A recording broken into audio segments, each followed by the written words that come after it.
kepada hari akhir. Rukun iman yang kelima adalah beriman kepada hari akhir. Iman kepada hari akhir adalah percaya akan adanya hari akhir. Hari akhir adalah hari berakhirnya kehidupan dunia. Pada saat itu, baik dan buruknya perilaku seseorang akan dibalas bergantung bagaimana kadar keimanan seseorang dalam hatinya. Orang benar-benar beriman adanya hari kiamat akan senantiasa menjaga agar perilaku baik dan berusaha menjauhi hal-hal yang buruk.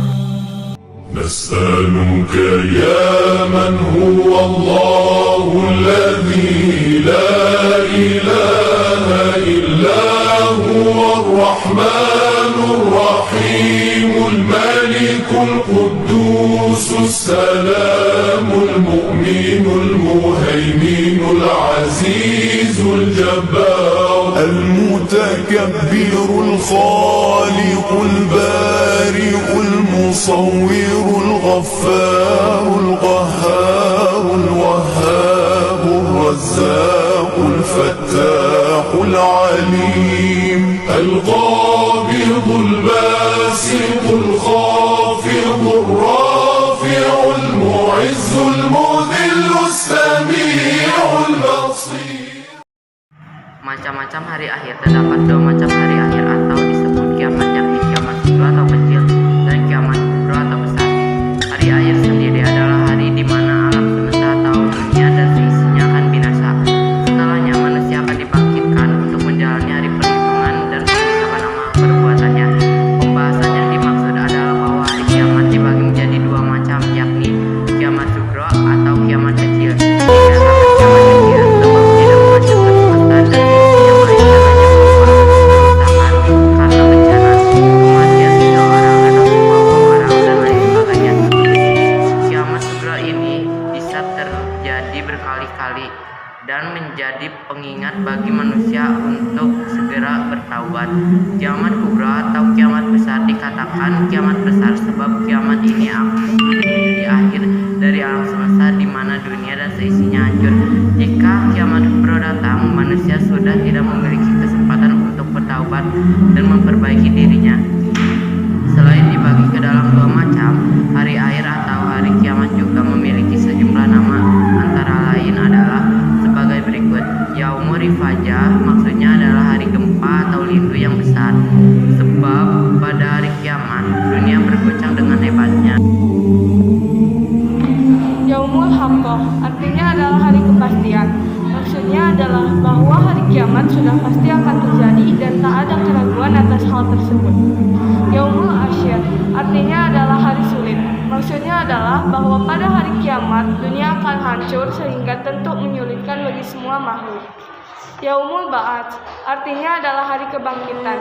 Maksudnya adalah pada hari kiamat kelak semua manusia akan dibangkitkan kembali untuk menjalani masa perhitungan dan penghisaban. Yaumul Masyar artinya hari pengumpulan.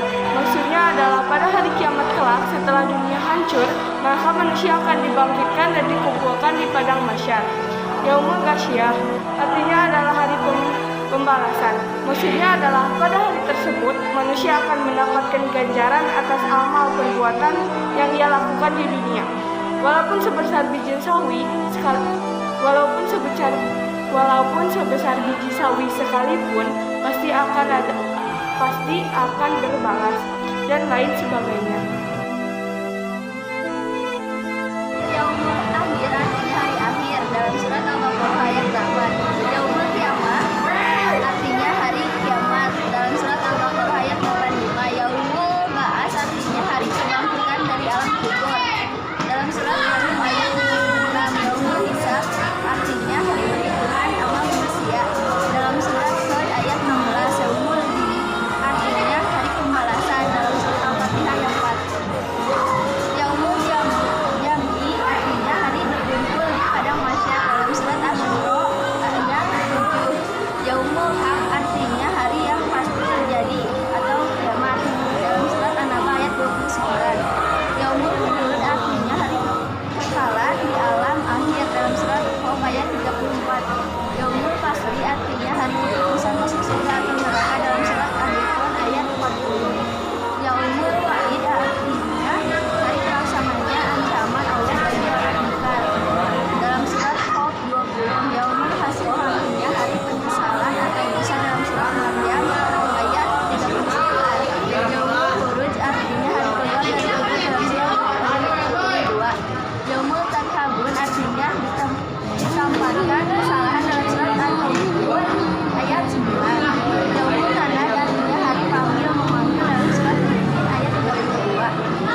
terakhir, pengembala, menjadi kayak sungai Efrat berubah menjadi emas. Baitul Maqdis dikuasai umat Islam. Banyak terjadi pembunuhan, munculnya kaum Khawarij, perang antara Yahudi dan umat Islam, dominannya fitnah, sedikitnya ilmu, merebaknya perzinahan, banyaknya kaum wanita bermewah-mewah dalam membangun masjid, menyebarnya riba dan harta haram.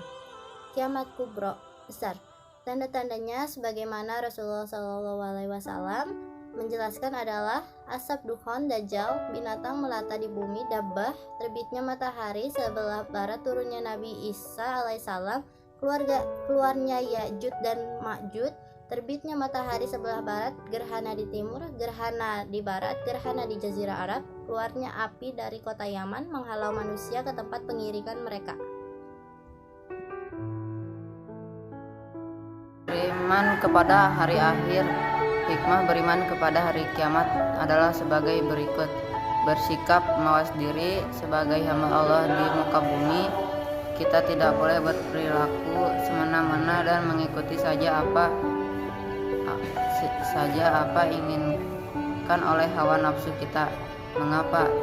Apa yang kita lakukan di dunia ini akan berakibat pada kehidupan di alam akhirat. Karena itu kita harus bermawas diri, rendah hati dan tidak sombong. Sehebat apapun manusia dan setingginya apapun jabatannya, tak ada apa-apanya jika dibandingkan dengan kebesaran dan kekuasaan Allah. Semua manusia akan hancur dan binasa. Ilmu, kekuasaan, dan harta yang dimiliki manusia, semua ini hanyalah titipan atau amanah dari Allah Subhanahu wa Ta'ala. Kesadaran untuk taat beribadah, surga dan neraka adalah tempat tinggal manusia di dalam akhirat. Surga sebagai amalan baik yang disediakan bagi hamba Allah yang bertakwa, sedangkan neraka sebagai balasan amal yang buruk yang disediakan bagi hamba-hambanya yang durhaka. Bertanggung jawab di hari kiamat, manusia akan diminta bertanggung jawab atas perbuatannya di atas saat di dunia. Itu artinya bahwa kita harus bertanggung jawab atas segala perbuatan yang kita lakukan di dunia dan mempertanggungjawabkan di hadapan Allah Subhanahu wa Ta'ala kelak di akhirat. Besar ataupun sekecil apapun amal perbuatan kita pasti akan mendapatkan balasan di akhirat nanti.